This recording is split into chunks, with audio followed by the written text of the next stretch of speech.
I've been saying for a while now, if you've been watching my videos, how law enforcement and the government have been cracking down harder on sovereign citizens and the sovereign citizen movement. Today we're going to talk about an article here. It's entitled "Sovereign Citizen Who Targeted Federal Judges in Georgia." Government in Georgia, government officials sentenced. So this sovereign who was targeting judges and other government officials received a harsh sentence for filing false and fraudulent liens. This article came out January 29th, so it's hot off the presses. Thank you, everyone, for joining Common Sense Academy. I'm your host, Joe Palmetto, Joe the lawyer, a defense attorney here in Pittsburgh, PA. If you like my content, please like, subscribe, and comment. But perhaps the biggest thing you can do to support this show is share. By sharing, you get more eyes on my content, open me up to greater audiences. I really appreciate it. It's a free way to support the show. I also have my email list. Feel free to sign up. You get a free PDF of a history and examination of the sovereign citizen movement. It's a couple of pages. It's interesting. It's fun. It was written by me. One more announcement. I recently appeared on the Cosmic Geppetto podcast. It's done by my friend Brad. He does a variety of interviews, covers topics in pop culture, pop news, movies, a bunch of interesting things that may come up in the news or the internet. We talked for about an hour. You'll get a little bit of history on me, how I got into the sovereign citizen movement, learn a little bit about Brad and his podcast, maybe be introduced to some new content that you like. So I'm going to post the link for that podcast in the description below. Before we get into this article, I know the real reason you came here. It's because when we sip together, it tastes even better. So let's get ready to do our little article. Raise your cup, your can, your glass, your bottle, your jug, whatever it is you like to drink out of, in the air. Cheers with me, and let's do a same time sip. Okay, so here's this article, Sovereign Citizen Targeted Judge in Georgia.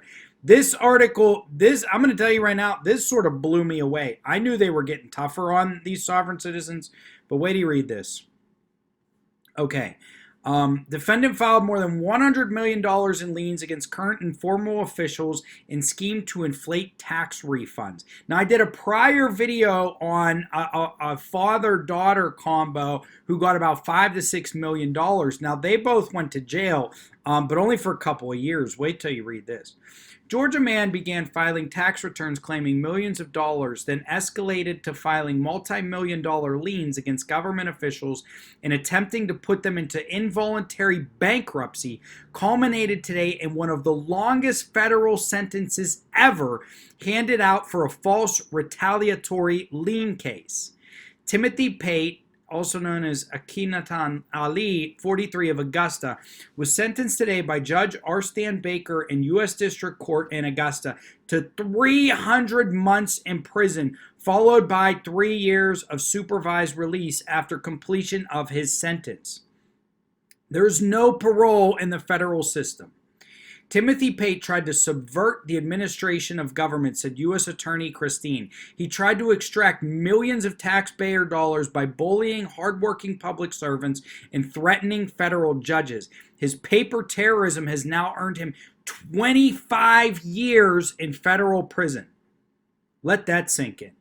Pate was convicted in October of 2019 on 15 counts of filing false retaliatory liens against federal officials and 5 counts of making a false bankruptcy declaration, which stemmed from his efforts to put federal officials into bankruptcy against their will. According to the evidence presented at trial, Pate filed tax returns from 2016 through 2018, falsely claiming he was owed more than $7 million in tax refunds.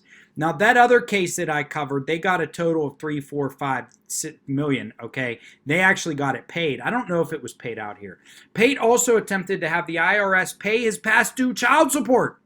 After the IRS repeatedly rejected his false returns, Pate A U.S. citizen, Georgia resident, claims to be a Moorish national not subject to U.S. law, filed a federal civil case against the IRS commissioner seeking tax refunds. This dude was relentless, okay? And that's probably why he got slammed. Pate attempted to have the court order the arrest of the IRS commissioner. When that failed, Pate threatened to file liens against the federal judge assigned to his case and other officials of the Treasury unless he was paid millions of dollars from the IRS. Unbowed by his threats, the victim public servants in this case continued to carry out their duties. Pate carried out his threats. In May 2018, he filed liens ranging from 15 to 33 million against a U.S. magistrate judge in Augusta, the U.S. Treasury Secretary, IRS Commissioner, and the Treasury Inspector General, among others.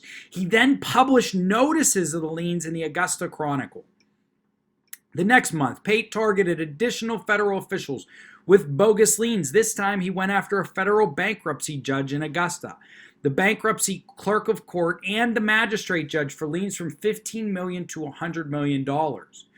When his victims refused to order the payment of his claimed refunds, Pate filed involuntary bankruptcy petitions against 5 federal officials that would have put them into bankruptcy. Pate was arrested by federal authorities in August 2018 and has remained in jail since. At IRS criminal investigation, our top priority is protecting the integrity of our nation's tax system, said Special Agent Thomas J. Holloman. Today's sentence should send a clear message that orchestrating a scheme to file bogus returns and liens while seeking to abuse the tax system will result in your prosecution. As we approach tax filing season, those who consider committing refund fraud and filing false liens should be aware of the extremely negative consequences of doing so, especially against federal officials. This sentence is an example of the FBI and our federal partners' commitment to vigorously pursue anyone who tries to enrich themselves by circumventing the judicial process. The investigation was led by the IRS, FBI, Treasury Inspector General for Tax Administration, and the case was prosecuted by the U.S. Attorney out of the Southern District of Georgia.